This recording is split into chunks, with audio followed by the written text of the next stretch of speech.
Welcome to the Power BI Cleanup tool.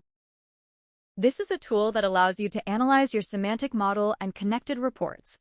It will tell you what fields and measures aren't used and help you deleting them. Let's take a look at a sample report. The report contains a few tables, some measures, and calculated columns. Finally, there are a few visuals and different levels of filters for demoing purposes. Now, with all these things in mind, it can be tricky to determine where fields are used and whether or not I can delete one without breaking any of the logic. That's where the cleanup tool is helping you. This tool can analyze my sample report on usage of fields in measures, relationships, calculated columns, field parameters, row-level security, Power Query, visualizations, and more. The tool can analyze PBIX, PBIP, and PBIR files.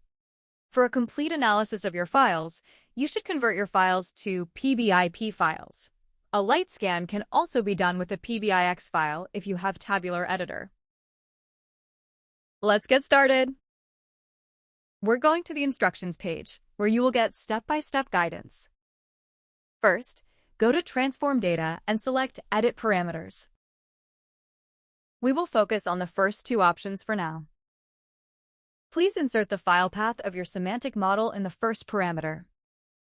In the second parameter, you can add multiple file paths of the reports connected to your semantic model. Make sure that these file paths are semicolon separated. Now, click OK. You'll see a pink bar popping up asking you to apply these changes. Hit Apply Changes and wait for the semantic model to load these changes. Once done, hit refresh one more time. The entire semantic model will load your data. You will see a text popping up indicating that the data has loaded and we're ready for the results. If you want to analyze a PBIX file, we have to take a few more steps. First, we load the file's paths into the same parameters. We hit OK and apply changes again.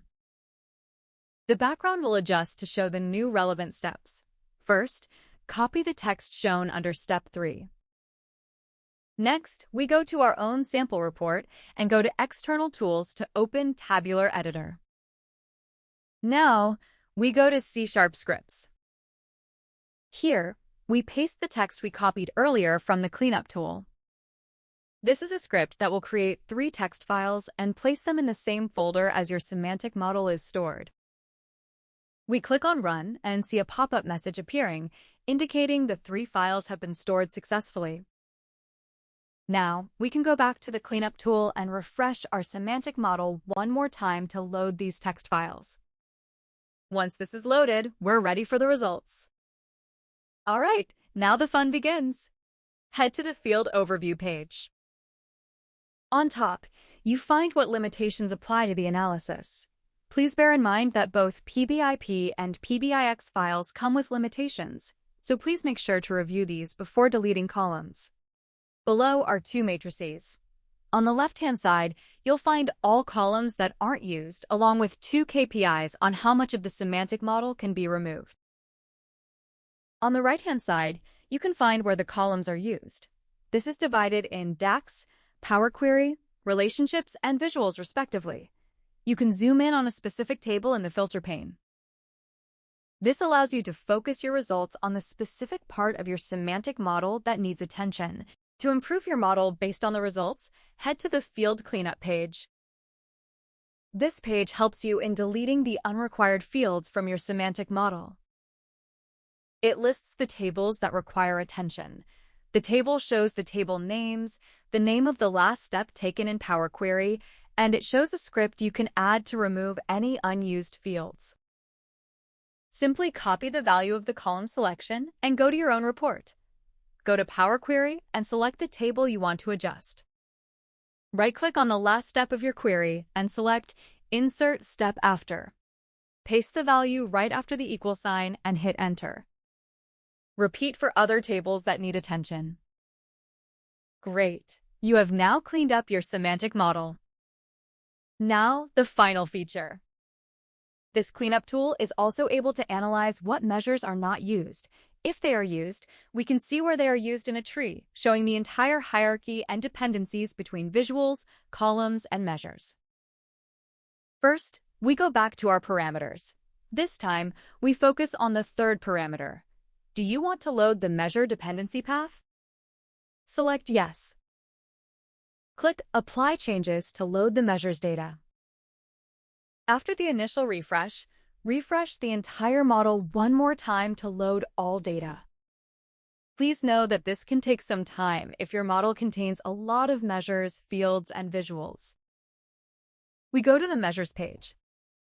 Please bear in mind that if you load PBIX files and have measures in a live connected report, these will not be taken into consideration. Please convert your file to PBIP first. Similar to the Fields Overview page, we see what measures can be deleted on the left-hand side. This is because they are not referenced by other measures or used in visuals. On the right-hand side, we have a tree visual. When the direction is set to Visual to Data, we will first see the ID of your visuals. There's a tooltip that will tell you the title and the type of the visual, so you find it easily in your own report. By expanding to the next level, you can go a level deeper when one measure is referenced by other measures. It allows for maximum 10 levels. Once a measure is referenced in data, a regular column or calculated column, the hierarchy will stop. If you go from data to visual, you will first see all columns that are used by measures and visuals. You can now use the same method to get to the visuals. This way, you can find where measures are referenced by other measures or visuals, even when your model is complex. Thank you for watching, and I hope you enjoy this tool.